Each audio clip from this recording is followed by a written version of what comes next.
This series has been devoted to celebrating what I have called the intellectual legacy of C.S. Lewis. The occasion for this series is the 50th anniversary of Lewis's death, which we will celebrate, those of you who celebrate such things, on November 22nd of this month. He died in 1963, a date that probably many of you will know as the date on which JFK was assassinated.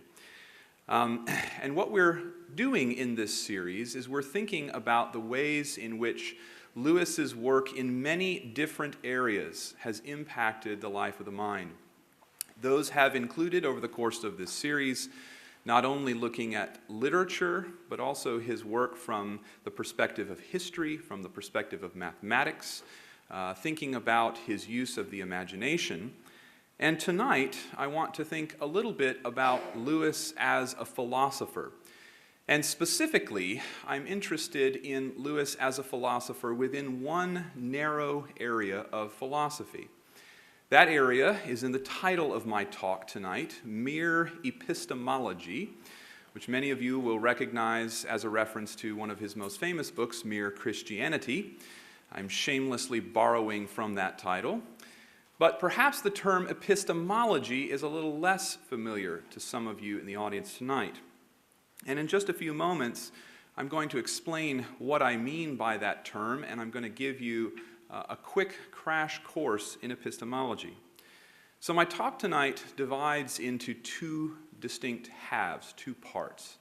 I'm going to begin in just a moment with that crash course in epistemology. I promise you that it will be accessible, but I also promise you that it will wildly overgeneralize, which is something that will offend my academic colleagues who are here tonight.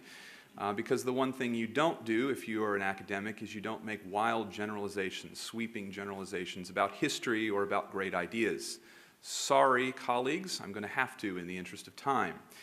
But after that crash course in epistemology, so that we're all sort of on the same page, the second half of my talk this evening, what I'd like to do is I'd like to talk about how Lewis thinks about epistemology.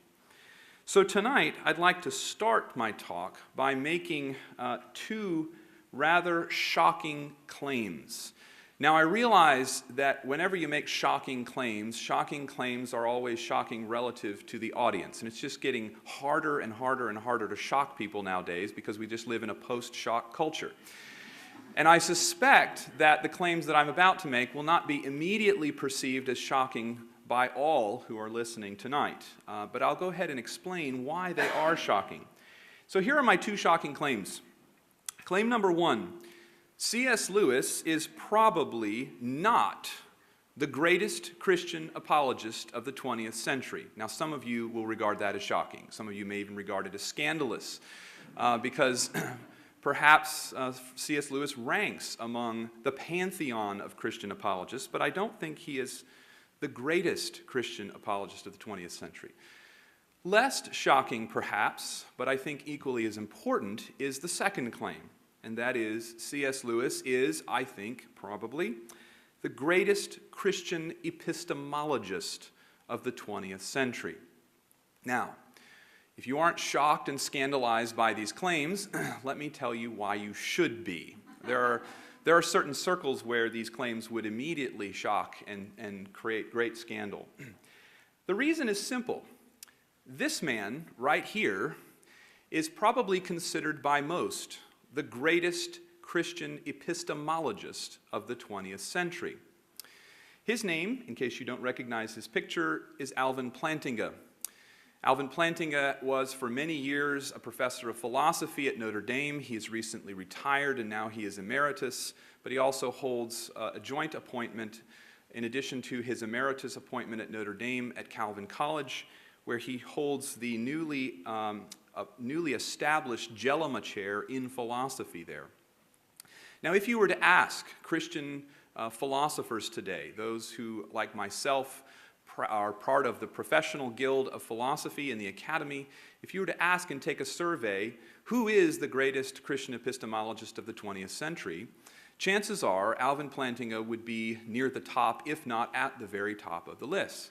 And thus, for someone like myself to claim that he's not, in fact, the greatest Christian epistemologist of the 20th century, but someone like C.S. Lewis is very close to bordering on heresy in the Christian philosophical world. The other piece that makes this claim shocking is this. I actually think that probably Alvin Plantinga is the greatest Christian apologist of the 20th century and not C.S. Lewis. So there's this deep kind of reversal that's going on in my claim. And it's at least part of the burden of my talk tonight to make it clear why I think this is the case. Now, I won't be able to do justice to this completely because I'm really not going to treat all of the work of Alvin Plantinga to any extent whatsoever, and if I were going to try to make an exhaustive case for these shocking claims, I would need to do that. Just incidentally, he wrote a 3-volume series on epistemology. It's massive, it's extensive, and it's really quite profound in many respects. So I mean no disrespect by these shocking claims. Nevertheless, I actually think they're true. Now to the crash course in epistemology. When we talk about epistemology, don't get thrown by the word. It's very simple. It simply means this. Whenever someone talks about epistemology, they are talking about knowledge. That is to say, they are talking about the study of knowledge. How we know what we know, whether we know anything at all. What does it mean to say that we know something? And this, for a long time, has really been mostly the province of philosophers, and especially in the last 50 years, for reasons I'll talk about in a little bit, it's been the province of professional philosophers who are in the academy. But the truth is, it's not uniquely a philosophical endeavor to be enjoyed by those who have professional credentials in philosophy alone. And this is because of something that Aristotle pointed out centuries ago in the beginning of his book, The Metaphysics. Aristotle said this, all men by nature desire to know. And what he meant by that is he meant simply that human beings intrinsically, by their very nature, by virtue of who they are and the kinds of beings that they want to understand the world in which they live. They want to know it. They want to have knowledge. It's not enough for us as human beings simply to move through our day-to-day lives in the way that other animals do. Other animals simply move through their day-to-day lives satisfied with their bodily comforts, their food, their sleep, their rest, and so forth. For us, we want to know the world. We want to understand the world. And so the topic, if you will, of epistemology is a distinctly human endeavor. And tonight, even though I'm going to give you a crash course in epistemology from the standpoint of professional philosophers, I want you to come away realizing that this is something that we all engage in intuitively and can participate in fruitfully. So when we talk about epistemology, reflection on the nature of knowledge typically begins or often begins with a simple distinction. And that distinction is the distinction between beliefs, or mere beliefs or opinions, and knowledge. We all sort of roughly understand the difference between these two. We have a rough idea in our mind that there's a distinction to be made between things which we know, or things which we're confident about in some way, in some important way, or things which we merely believe. And we think that there's such a difference between these two things that we'll often accuse people of not knowing something and merely believing it, as though that distinction were important and as though that distinction made sense.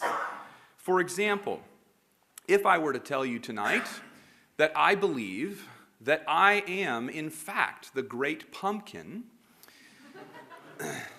several things would probably happen. The first of which is you'd probably send me to get my head checked out. But the second thing that would happen is this. Probably most of you would doubt my claim to be able to know that. Now, you might accept the claim that I believe it. In fact, I might even be able to present all kinds of evidence that I believe it with all my heart, right? I might insist that I'm the great pumpkin. If you ask me my name, I might tell you my name is the great pumpkin. If you ask me for some kind of ID, I might produce some kind of ID that showed that I was the great pumpkin. And after a while, you might be convinced that I really do believe it. But I suspect most of you would not be convinced that I could claim to know it. You might say, well, that's fine, that's your opinion, and you really believe that, but that's not something you know. Take another quick example. I might claim that I believe that 2 plus 2 is 5. That's because I missed Dr. Lunsford's outstanding lecture on mathematics and C.S. Lewis last week.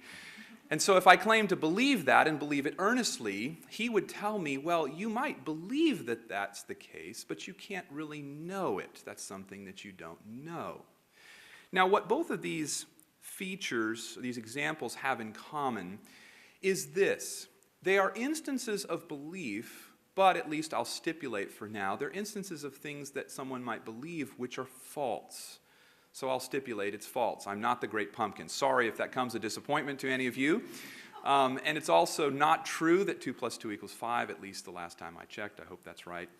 And so these are not things that a person can be said to know. So in order for you to know something, what it looks like anyways, is it looks like you have to have two things. It looks like you have to believe it, first of all, but it also looks like it has to be true. You can't believe things that are false and then be said to know them, because that doesn't count as knowledge. False beliefs don't count as knowledge. But then if you start thinking about this a little more, you might start wondering. And then if you start wondering, you're a philosopher. You're lost. At that point, you're on your way. You might as well become a philosophy major because the wondering never ceases. You wonder, is this the whole picture? Is that enough? Is it enough for me just to have belief plus truth, and does that make it count as knowledge? Is there something more? Well, what might make you wonder this? Well, something like this might make you wonder. Suppose that I believe, and I believe it sincerely, and I insist upon it, that I will win the lottery this month. I really believe that, wholeheartedly and earnestly. And now let's suppose, just for the sake of argument and for the sake of example, that as fate or providence or what have you would have it, I do, in fact, win the lottery. Wonder of wonders, I win the lottery this month. Now we've got a belief that I have, plus it's true. What I believe turned out to be true. And yet, if you're a wonderer, if you're a philosopher, you're still inclined to think, I wonder whether he really knew that or not. And maybe part of the reason you wondered whether I knew that or not is because there was something missing there in just the sheer fact that I believed it and the truth of the matter.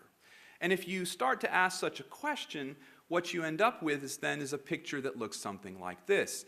That in order for something to count as knowledge, you not only have to believe it, and not only does it have to be true, but there's got to be something else. Okay? There's got to be something else. Something that's missing. Now, if we started to have a class at this point, a full semester, 3-credit-hour class, we would now be in a class called Epistemology. That's where we'd be. We'd be on the front end of this class. And for the rest of the semester, we would begin talking about and reading about all of the possibilities to fill in the question mark that's on this slide. What is it that's missing that would take true beliefs and convert them into knowledge? Now, if I were to take a poll in this room, chances are some of you might say things like, well, in addition to believing something, in addition to it being true, you need things like reasons, or perhaps you need evidence. And if you don't have any evidence for what you believe, even if it's true, you really didn't know it. So go back to the lottery example. If I say, I know I'm going to win the lottery this month, and it turns out I do, but you came and asked me, how do you know you have, and I just kept saying, I don't know, I just believe it, I just believe it, I just believe it.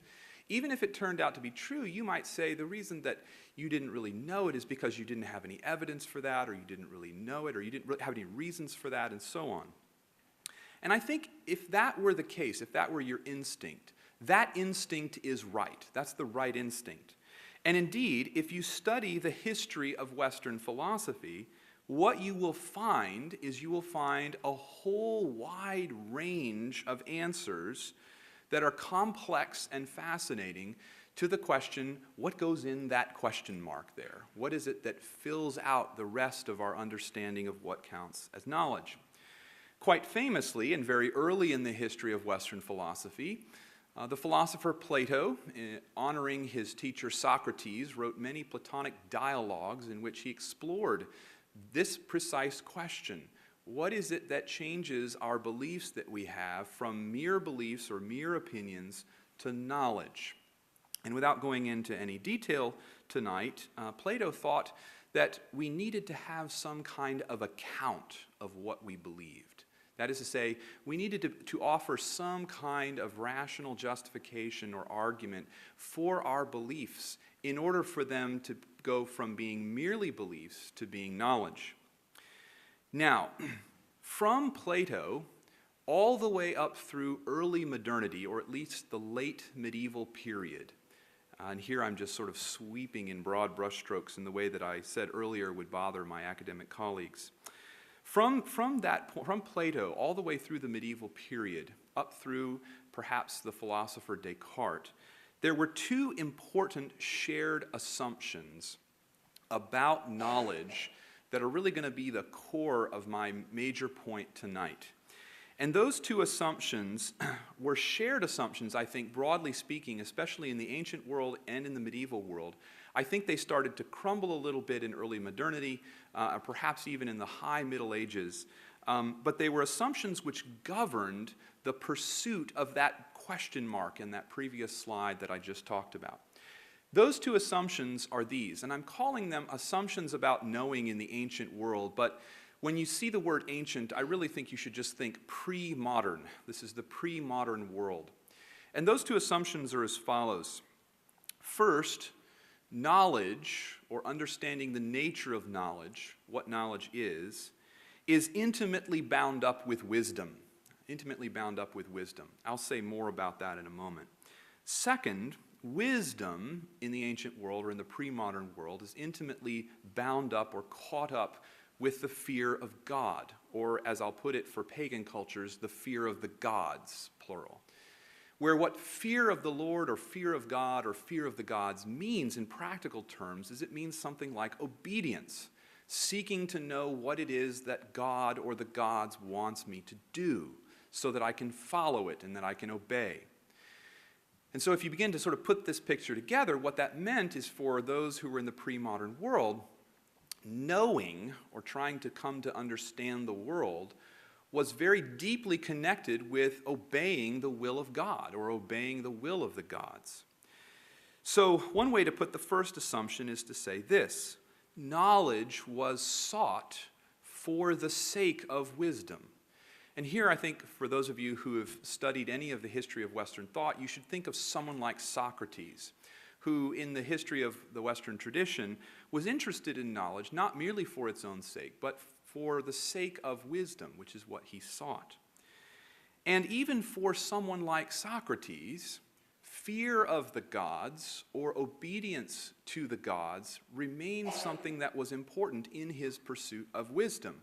You'll remember that part of his own quest, his own personal quest, was to discover whether or not what the gods said about him through the oracle at Delphi was in fact true. Namely, was he the wisest of all men? Shows a certain kind of reverence for the gods. And even at the end of his life, as portrayed at the end of a dialogue called the Phaedo, Socrates is still concerned in his dying moment, in his last dying breath, to make sure that the appropriate offerings and sacrifices are offered to the gods. And he instructs one of his friends who's there to make sure that this is done for him. And so we not only see this in the ancient pagan world, but I think we also see this in the ancient world of Israel. Of course, this will be a verse that's familiar to many in this audience. Proverbs 9:10 says that the fear of the Lord is the beginning of wisdom, and knowledge of the Holy One is insight. So here we see explicitly in this text the connection between knowledge and wisdom, but very importantly, the idea that what wisdom consists in is the fear of the gods, or in this case, the fear of Yahweh, Israel's God. Now, the place where I think this really is most neatly and I think captivatingly illustrated from the life of Israel is in a scene which occurs in Genesis 15. And I actually want to walk you through it tonight, just very briefly. The reason that the slide looks as it does is because Genesis 15 is the chapter in which we get the story of Abram's call by God and his promise from God that his descendants would actually be as many as the stars. And it's very interesting in this passage because as the narrative continues, Abraham, who's at this time called Abram, asks God an epistemological question. He actually asks God, how in the world am I going to know that what you have promised me is true? Here's the account. Beginning in verse 1 of chapter 15, after these things, the word of the Lord came to Abram in a vision. Fear not, Abram, the Lord said. I am your shield. Your reward shall be very great. But Abram said, O Lord God, what will you give me? For I continued childless, and the heir of my house is Eliezer of Damascus. And Abram said, Behold, you have given me no offspring, and a member of my household will be my heir. And behold, the word of the Lord came to him. This man shall not be your heir. Your very own son shall be your heir. And he brought him outside, and he said, Look toward the heaven, and number the stars, if you are able to number them. Then he said to him, So shall your offspring be. And Abraham believed the Lord. There's the idea of belief. And he counted it to him as righteousness. And then he said to him, I am the Lord who brought you out of the Ur of the Chaldeans to give you this land and possess it. But he said, notice this, O Lord God, how am I to know? How am I to know that I shall possess it? How am I to know? Now you'd think at this point in the narrative that if God and Abram are having this back and forth exchange and Abram's asking him an epistemological question, God might give him some kind of really philosophically sophisticated epistemological theory, right? Here's how you're going to know. Here's how you're going to be sure. Actually, he doesn't do anything like that. In fact, what he does is just utterly befuddling. Here's what God says. Bring me a heifer, 3 years old. Now, if that doesn't make you laugh, I don't know what will, right? It's really a non sequitur, right? Abram says to God, how am I going to know? God says, bring me a heifer, right? And then he says, not only bring me a heifer, bring me a goat, and then he says, cut them in half. And after you've cut them in half, walk in between them. And he goes through this really weird ceremony, which ends with Abram chasing birds away, and he's exhausted. That's really the story. You can look it up. Now, here's what's interesting about it. It's after Abram does this that God appears to him again in a vision, and he begins his speech to Abram like this. He says, no knowing. That's the Hebrew there, I'm told by commentators, is intensive. God assures him with the surest form of knowledge. But here's the important point structurally from this story. Abram's knowing is conditioned upon his obedience to the divine command, right? That's what I want you to see. Abram says, how am I going to know? God says, do this. Abram obeys. And it's only after he obeys that he knows. Now, my point in bringing this out is simply to underscore those two assumptions that I showed you just a moment ago. In the ancient world, not only in the pagan world, but I think also in the world of the Old Testament, knowledge was inextricably tied to wisdom. Wisdom was inextricably tied to the fear of God, or the fear of the gods, which had to do with obedience. And so that big network of those things meant something like this. If you did not fear God, or if you did not fear the gods, you were not wise. And if you were not wise, you didn't truly know. Okay? Part of the fabric of the assumptions of the ancient world. Now, fast forward several hundred years to the figure I just had up a moment ago, Descartes. Descartes is an early modern philosopher who is keenly interested in questions of knowledge, questions of epistemology. He is in many respects a pivotal figure between late medieval era and early modernity. And some philosophers, like myself, are fond of pinning all sorts of evils on Descartes.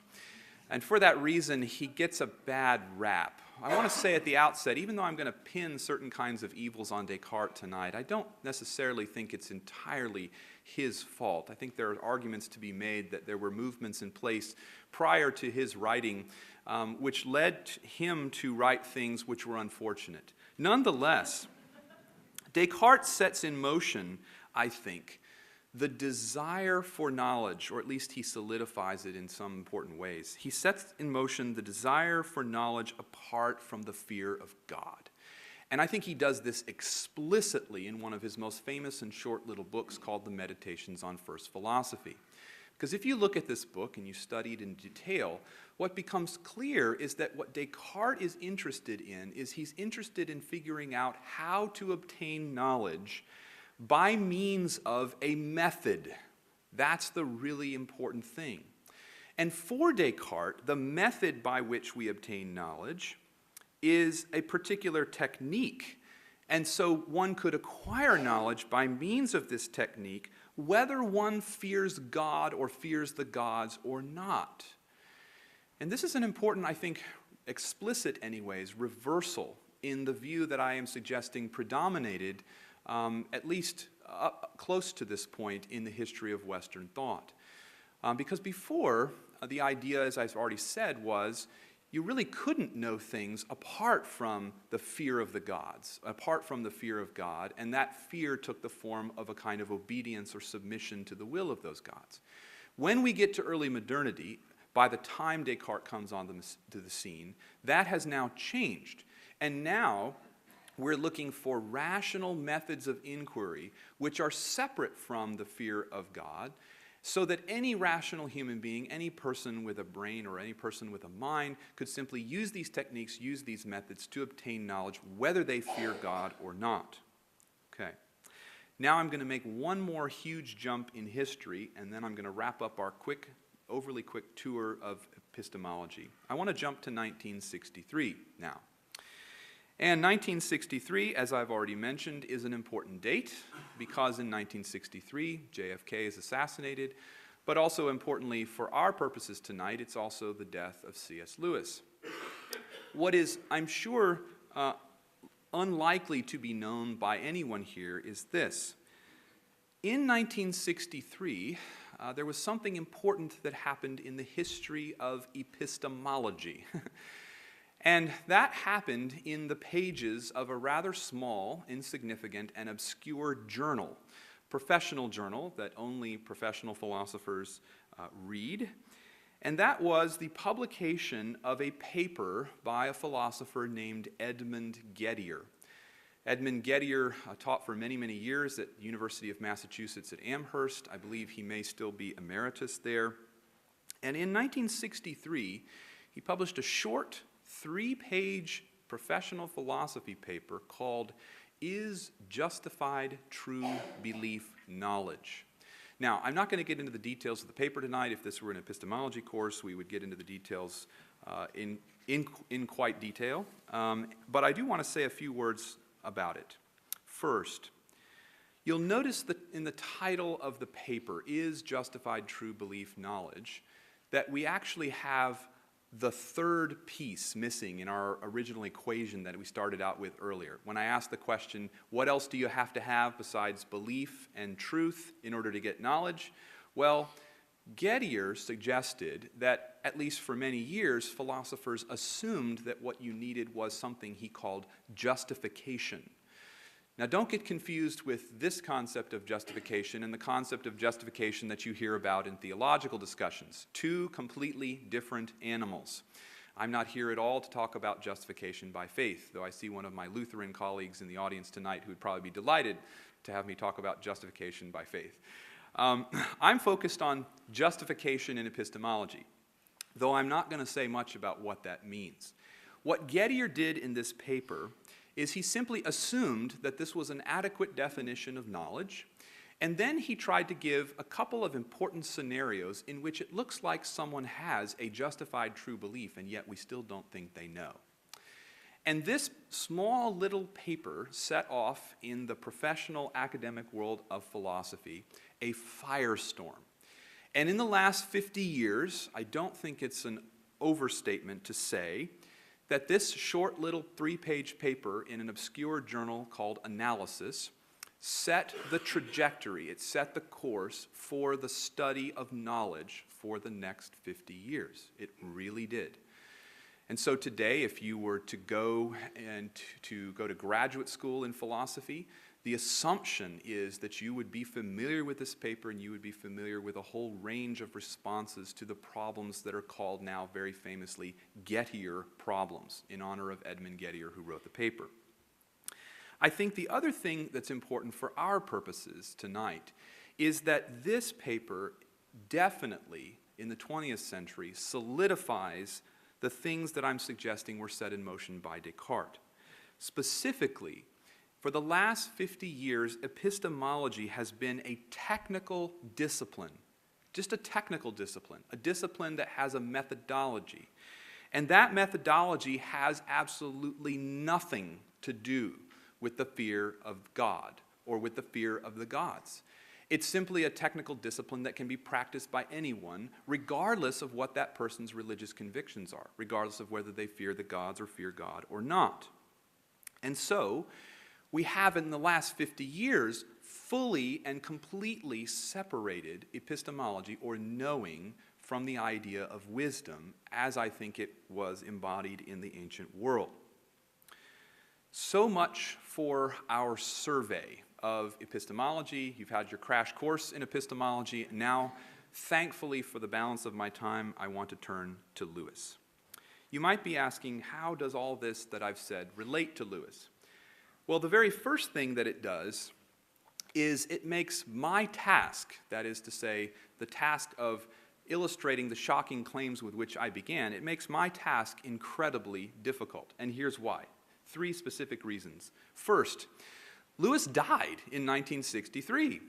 And if he died in 1963, and if that was the year that professional philosophy began to sort of broaden and expand the field of epistemology, if that's really when the field began to flourish, then it almost makes no sense at all to say that Lewis is the greatest Christian epistemologist of the 20th century. And I suspect I have many colleagues in my wide field of philosophy, in the Guild of Philosophy, who would make precisely this point. They would simply say, epistemology as we know it began in 1963. Lewis was dead in 1963. Therefore, he cannot be the greatest Christian epistemologist of the 20th century. There you go. Second point is this.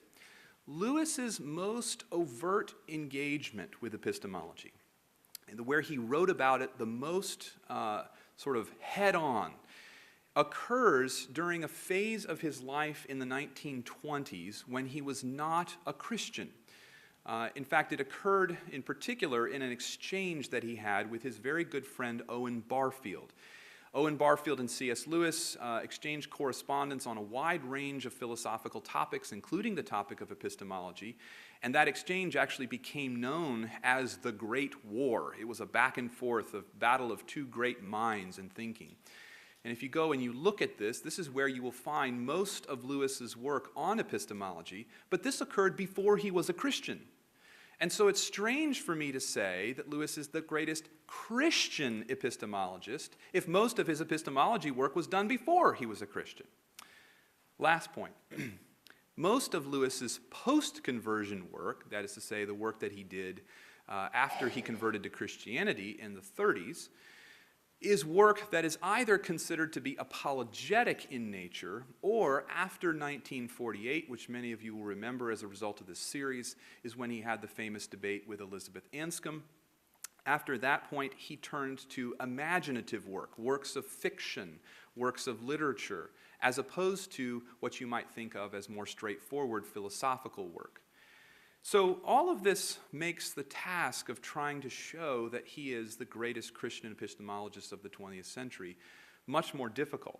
And if it weren't already difficult enough, we have this from Richard Cunningham, who wrote a book on Lewis in which he said this: "It is difficult to make a precise epistemological analysis of the roles and relation of imagination and reason. It is often," he said, "is easy to quote Lewis and to quote statements, but not to ask what they mean and how they are related. A 44-year span of writing and the variety of types of writing by Lewis complicate the attempt. One cannot turn, he says, to a specific writing and find Lewis stating his epistemology. That's what he says. Now, I think Cunningham is actually right in that last claim in a certain sense. It is true, with a couple of exceptions, which I'll mention in just a moment, that Lewis didn't write a book on epistemology. He just didn't. He wrote lots of other kinds of books that are philosophical in nature. We've mentioned some of them and talked about some of them. But he didn't sit down and say, I'm going to write a book about epistemology. And so it's true in a certain sense that you cannot turn to any of Lewis's works and say, there's his epistemology right there. He did, however, write at least a couple of essays, and I think perhaps more than just two, which were distinctly epistemological in nature, and I'll mention them just briefly, although, incidentally, I'm not going to say anything about these two tonight, which may surprise you. The first is called Meditation in a Toolshed. This is an essay which you can find in the collection known as God in the Dock. And if you look at this essay, Lewis is very interested in the distinction between what he calls looking along versus looking at.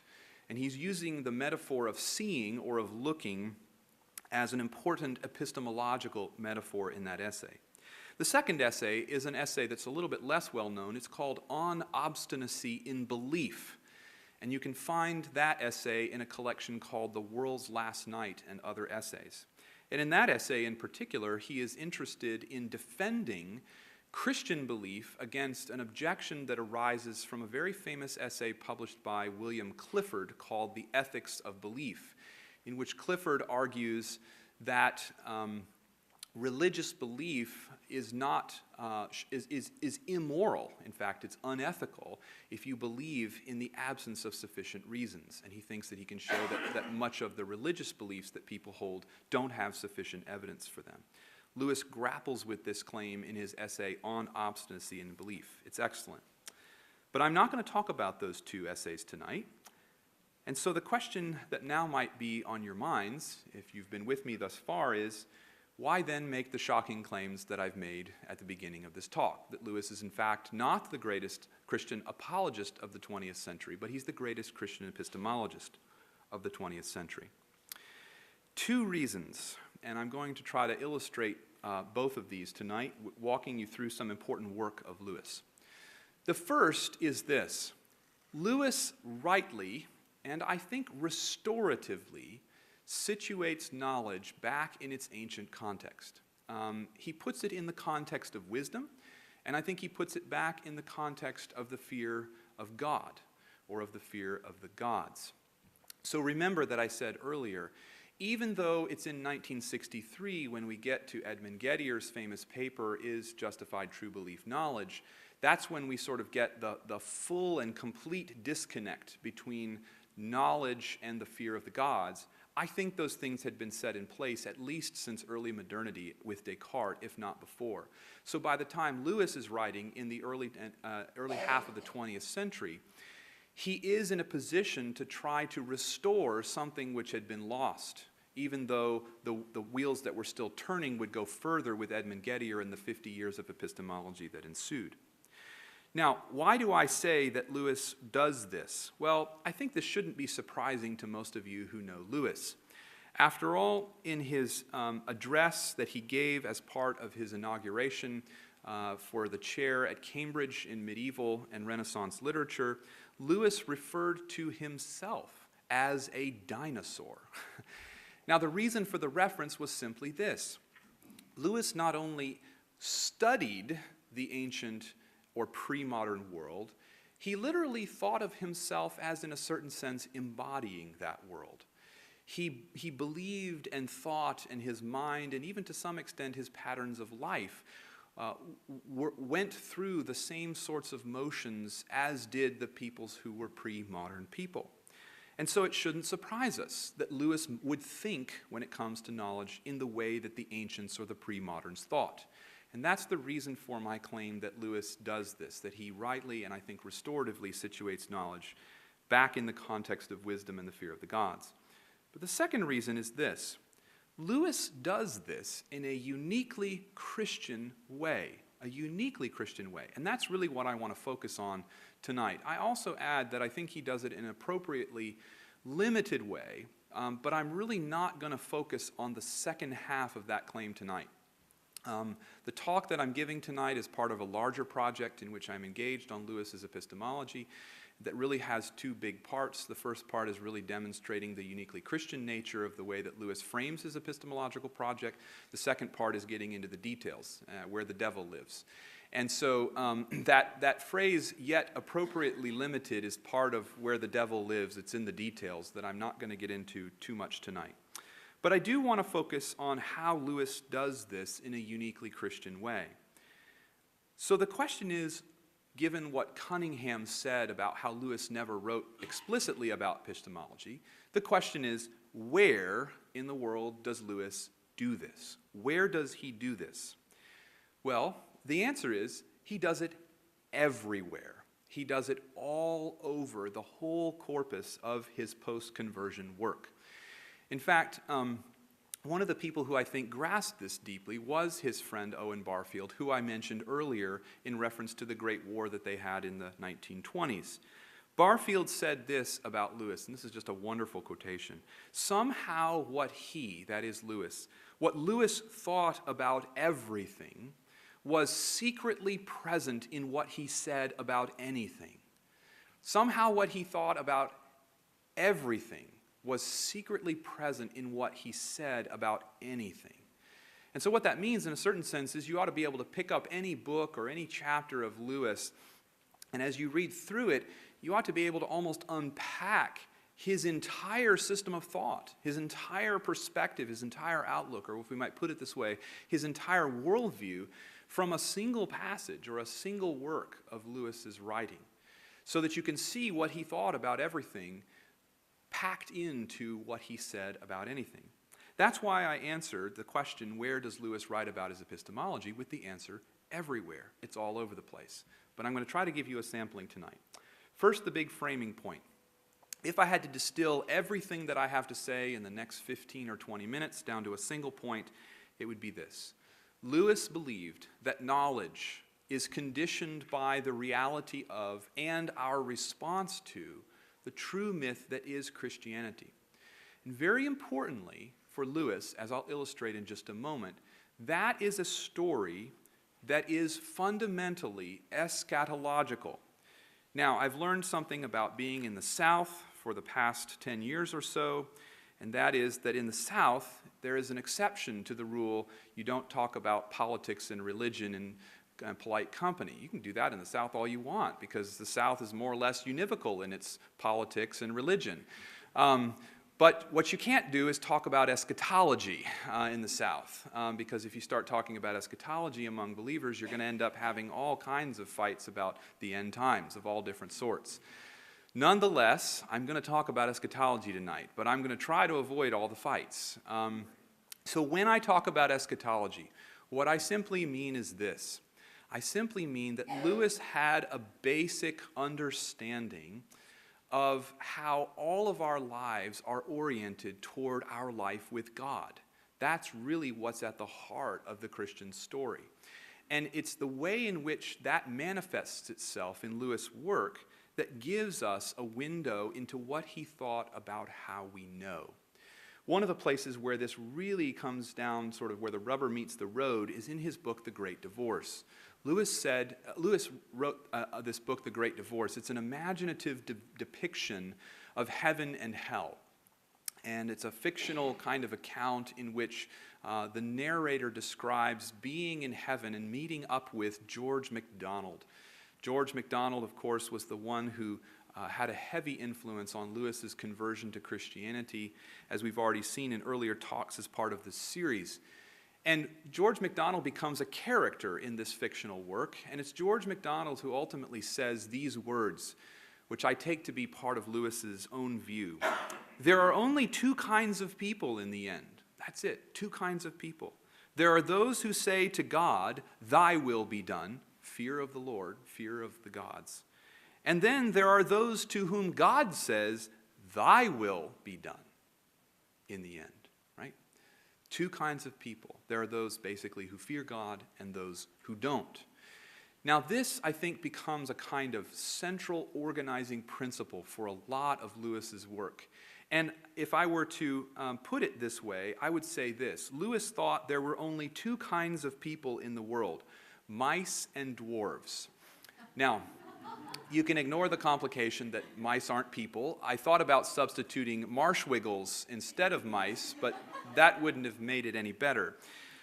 Those of you who know the reference, of course, this is a Reepicheep, who is a beloved Narnian mouse in the series, the Narnian Chronicles, a talking mouse, and so for my purposes tonight, he counts as people. Two kinds of people in the world, mice and dwarves. The dwarves in this case are a reference to the dwarves in the last battle. These are the dwarves in the final book of the Chronicle of Narnia who, after having gone through the stable door, cannot see that they are in Aslan's country. And so we've got the depiction of two people in the end. There are those who say to God, "Thy will be done." That's what Reepicheep says in effect. And there are those, like the dwarves, to whom God says, "Thy will be done," in the end. And what I'd like to do is I'd like to have you think about these two Narnian figures as archetypes, if you will, that represent two different epistemological stances that work themselves in all throughout Lewis's work. On the one hand, the mice represent Lewis's position, which in a moment I will call a kind of eschatological epistemology. And then on the other hand, the dwarves, especially the dwarves in the last battle, represent a kind of modernist epistemology, that characterized by those who separate the fear of the gods from knowledge and from the pursuit of knowledge. Now I'm going to say just a bit very quickly about the dwarves first, because I'm going to set the dwarves aside and then I'm going to talk about mice. Like the dwarves in the last battle, the modernist, that is to say, someone who deals with epistemology in the way that someone like Descartes or someone like Edmund Gettier or those who come after them would, exhibits a kind of epistemological dwarfism by, as I would put it, as the dwarves put it, by refusing to be taken in. Specifically, the modernist refuses to believe that reality is already engaged in a great cosmic eschatological battle, or is oriented toward a last battle, in which the avoidance of taking one of two sides is impossible. And those of you who've read the last battle will know that this was true of the dwarf. And here I want you to think of Descartes, who, as a characteristic modern, wants to postpone commitment by method. That is to say, he wants to pass epistemological judgment on the nature of reality in order not to be taken in. The modernist does not merely want to discern which side to choose. What the modernist wants to decide is, how many sides are there? That's what the modernist wants to do. And I think Lewis's point here is that ultimately, that is to say, in the end, eschatologically, if you adopt this kind of pursuit of knowledge, this will ultimately lead you to a kind of intellectual dwarfism, in which you cannot see past your own nose. You are blind.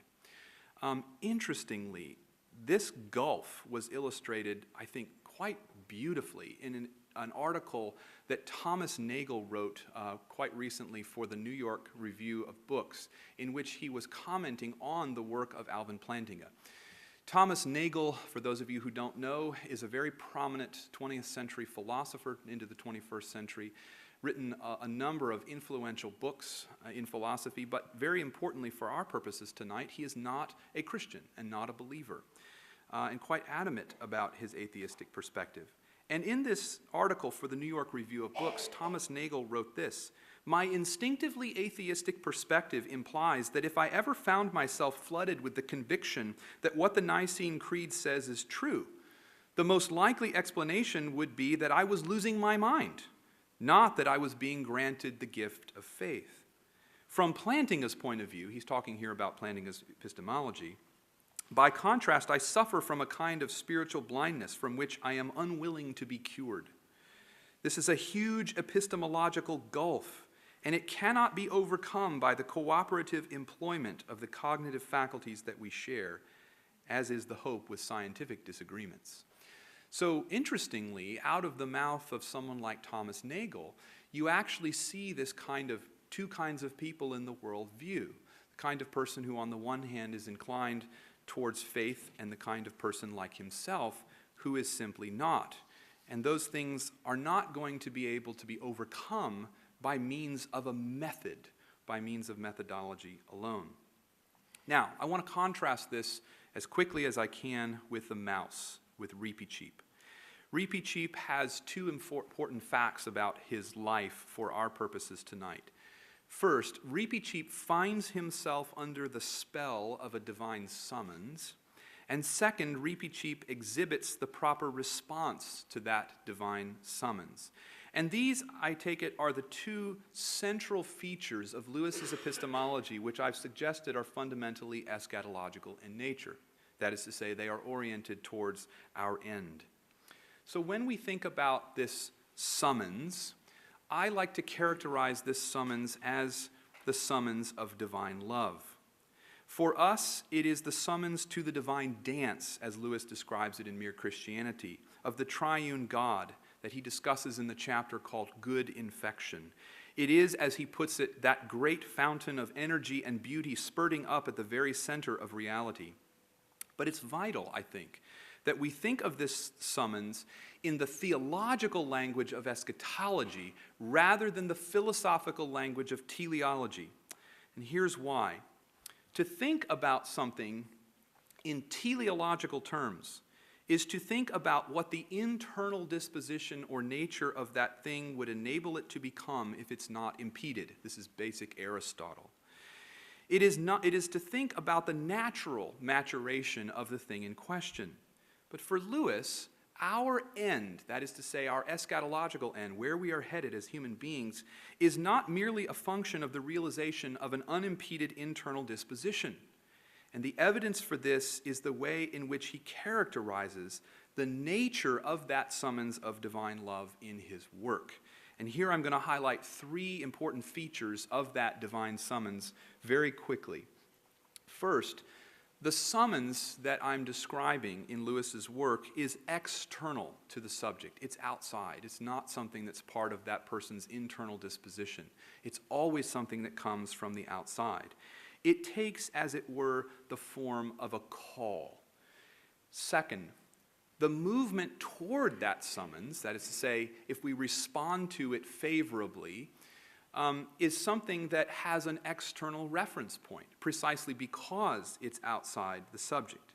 It actually requires not merely internal maturation, but it requires the subject to move in a direction other than merely allowing the internal disposition to unfold or to be fully realized. And I think this shows up in a lot of places in Lewis's work where he uses imagery like mountains and islands to represent this external reference point that I'm calling the summons of divine love. Third, and finally, in all of these cases, this eschatological movement or direction requires a journey, and hence it requires time. Since the eschatological destination of our life lies beyond the self, the journey literally requires us to move beyond who we are. It is in that sense ecstatic in the old meaning of that word. It literally takes us out of ourselves. Teleology, on the other hand, is about becoming who you already are. Eschatology is about ultimately becoming something other than you already are. And I think this shows up in a lot of places in Lewis's work. So, I'd like to quickly give you some illustrations of where this does. First, I've already mentioned Reepicheep. In the Voyage of the Dawn Treader, he recalls a time when one of the dryads, the goddesses that belonged to the woods that he inhabited as a youngster, used to sing a little nursery rhyme to him. And the nursery rhyme went something like this: where sky and water meet, where the waves grow sweet, doubt not, Reepicheep, to find all you seek, there is the utter east. And Reepicheep comments on his memory of this nursery rhyme by saying, I do not know what it means, but the spell of it has been on me all my life. The spell of it has been on me all my life. And those of you who've read The Voyage of the Dawn Treader know that this is in effect a kind of prophecy, because at the very end of their voyage, when they do reach the utter end of the world of Narnia, first thing that happens is the water grows sweet. And this is Reepicheep's first clue that he's nearing the point where he finds all that he's been searching for. But then in the end, he ultimately goes to the utter east, beyond the edge of the ocean, where he discovers Aslan's country. But it's not only in Narnia that you see these. And I know that we're nearing the end of my time, and so I'm not going to read these passages for you in the interest of time as I had planned. But you can find this in a work of Lewis's called Pilgrim's Regress, which is his own allegorical account of his conversion. The character of John in the very beginning of the narrative actually experiences the form of a call, this thing, this divine summons, that ultimately takes him on a journey which results in his conversion. You see it in the characters of both Psyche and Orual in the novel Till We Have Faces. Both of them have this, are in the grip of this mountain where the shadow brute or the gods live. Psyche, of course, acquiesces to the call. She more than acquiesces. She longs for the day when she can be on the mountain. Orual, on the other hand, at least initially, is inclined not to acquiesce, despite the fact that when she encounters the mountain for the first time, there's something in her that says, why should our hearts not dance? You see this as well, I think, in the structure of heaven and of hell in the novel The Great Divorce. You see this in the character of Jane Studdock in his novel That Hideous Strength. There's an important passage where she encounters Ransom, who in that story is the Pendragon. And Lewis's description of that encounter includes the description of Jane as having her world unmade by her encounter with this sort of divine figure. And finally, of course, this is true of Lewis's own life. In his autobiography, Surprised by Joy, he talked about his own experience of what he called Sehnsucht, or joy. He sometimes called it a longing. And he even spoke about it in terms of the longing for heaven in places. So, in summary, my suggestion is that for Lewis, our response to what I'm calling the divine summons of love is what fundamentally determines our capacity to see or to know. Those who refuse to be taken in, like the dwarves in the last battle, end up suffering a kind of epistemic blindness. Those who allow themselves to be taken in, like some of the characters here that I've just described, gain the possibility of seeing or of knowing aright. But of course, as I said, the devil is in the details in terms of what that means to be seeing or knowing aright. Now, I want to turn very quickly, because I know our time is short, to the proper response that Reepicheep exhibits to this divine summons. And that proper response may be characterized, I think, as hope, but as a very special form of hope. It's hope that takes the form of surrender. And that's because it's hope that contrasts with the refusal of the dwarves to be taken in.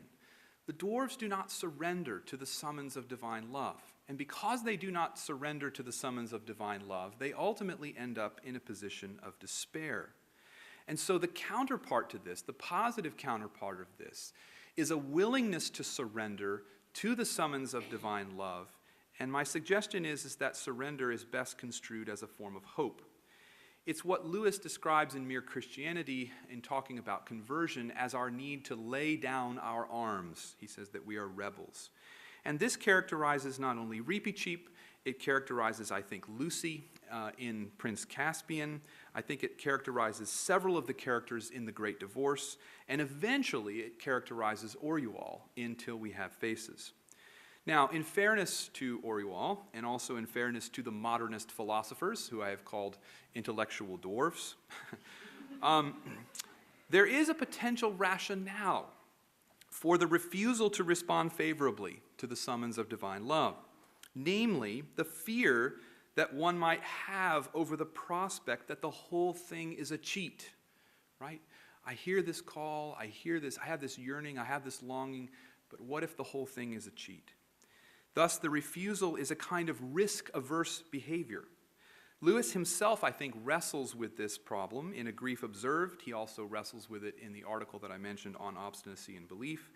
And he also alludes to the consequences of this risk-averse behavior in the Four Loves, where he talks about closing your heart in a box. And I think you see this also in his analysis of hell, in both The Problem of Pain and in The Great Divorce. Yet the irony is that such self-protective behavior underscores the very nature of the proper response. Because what the proper response requires is that we have to get over our risk-averse behavior of self-protection. That is to say, we have to get beyond ourselves. In the terms of the gospel, we are required to lose our lives in order to find them. Very importantly, though, we must take this step as a prerequisite to the sight, that is to say, the knowledge that is obtained by faith. And this is why the disposition to surrender is best characterized, I think, as a form of hope. And here I want to bring this point into sharper focus by very quickly contrasting this with something that Thomas Aquinas says, because I think this is a place at which Lewis's thinking on epistemology actually diverges from that of Thomas Aquinas. When discussing the order in which the three theological virtues, faith, hope, and love, occur, Aquinas says this: "For the movement of the appetite cannot tend to anything either by hoping or loving unless that thing be apprehended by the sense or by the intellect. Now it is by faith that the intellect apprehends the object of hope and love. Hence, in the order of generation, that's to say in the order of our experience, faith precedes hope and charity, or love. Faith precedes hope and charity." This is what Aquinas thinks. In other words, for Thomas Aquinas, faith must come first, because it apprehends its object by means of the intellect, and the will cannot move either by hope or love toward an object that the intellect does not apprehend. Now, I think for Lewis, it's different. For Lewis, the call of divine love cannot be apprehended by the intellect because of sin. Sight follows obedience. That is to say, sight follows the surrender of the will. Think of Abram here in Genesis 15. When we lay down our arms, that is the first act of obedient surrender, we hope that the summons of divine love is not a cheat. That's what we're hoping for. This was Oriol's struggle because she had been trained by her tutor, the fox. Those of you who've read Till We Have Faces will remember this, not to be taken in. And so for her, she struggled internally with whether or not it would all be a cheat if she dived. And she does literally dive. Spoiler alert at the end of the book. But this is not assured, precisely because we cannot see that to which we are offering the first act of obedience. Here I think it's useful to think of Jill Pole's encounter with Aslan in the silver chair, where she wants assurances from Aslan that he will not eat her if she drinks from the river that he's watching over as she's thirsting desperately. She asks for such assurances, but Aslan offers none. The point here is that we do not get to set the terms of the surrender. And just as an aside, I don't think this makes Lewis a fideist, if some of you are going to ask me that in Q&A. Nor do I think we should characterize the first act of surrender as a blind leap, and I can say more of that during conversation. So by way of conclusion, let me say this. Lewis's epistemological focus, his epistemology, if you will, is uniquely Christian because of its distinctly eschatological character. Because he thinks about knowledge as all being oriented toward the end of all things, and because he thinks of our own orientation as playing a central or pivotal role in our ability to know, I think this gives him a kind of uniquely or distinctly Christian vision of knowing. And Lewis uses hope as surrender to the longing of the summons of divine love as the means by which we begin to see. And his use of this simultaneously restores and I think improves the ancient view of the relationship between knowledge and wisdom. I say it's an improvement because it not only builds on ancient wisdom, but when you combine it with this distinctly Christian character, the eschatological character of the Christian story, it's no longer that we're fearing the gods merely for fear's sake in this kind of deep noumenal sense that Lewis wrestled with in relationship to the work of Rudolf Otto. It's instead that we fear the gods because ultimately we hope that the summons of divine love is not a cheat and that it's really true. So I am suggesting that the very possibility of knowing or of apprehending reality aright, that is an epistemological stance that Lewis articulates using the metaphor of seeing or vision, which I haven't talked about here tonight, depends upon one's response to an eschatological summons of divine love. That response is best construed as a form of hope, a surrender to the longing that the call of divine love is real. That's what I mean by hope.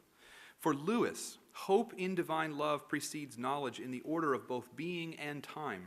Thus, in contrast to most contemporary epistemological theories, that is to say, modern ones, theories since Descartes and especially since Edmund Gettier, a Christian vision of knowledge is not merely a function of having the right kind of cognitive or evidential or rational justification.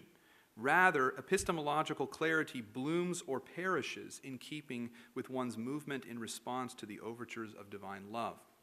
Now, if I'm right about this, and I promise you I'm bringing this to a close, I believe it gives Lewis devotees a new lens through which to evaluate his infamous debate with Elizabeth Anscombe at the Oxford Socratic Club in 1948. And there's a lot that's been written about it. There's a lot that is not clear about the debate, but I think what is clear is that after this debate, Lewis did devote more energy to the imaginative works of fiction and less to works of an obviously philosophical or apologetic nature.